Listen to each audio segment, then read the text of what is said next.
Welcome. Today I am with Apple AirTag and the iPhone, and I'm going to show you how you can make the setup of this device. So you have to remember about a few things. You have to be connected to the Wi-Fi or use the mobile data. You have to enable Bluetooth, and also you have to enable location services on your iPhone. So let's simply move for the settings, and location you can find on the privacy, and there we got the location services. So we have to simply tap on the switcher to enable this feature. Next, you have to get the latest version of the Find My application. You can make it by get the update on the App Store. When you make it, just simply open it, and in most cases you will be open on the people or devices, but you have to go for the items and then tap to add item, click to add AirTag. You have to keep your AirTag close to the iPhone.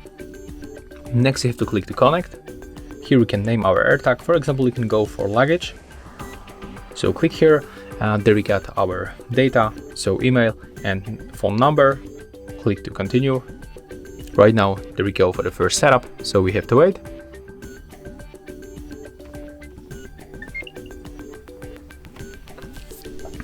And right now, there we got few base information. Let's click done. And if you want to set up few things, for example, you want to, adjust notifications. So when we enable the lost mode like that, now we can activate the notification that someone found it. We can also rename this item. So here we can change, the normal name, like the default names like camera, handbag, bike, or backpack. But we can also make the custom name. So for example, let's type here HardReset.Tag. And we can add emoji here. Yeah, this one. Click down on the right up corner and you finish.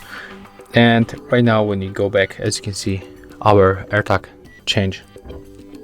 It changed the name and also changed the icon on the map. So if you find this video helpful, remember to leave a like, comment, and of course subscribe to our channel.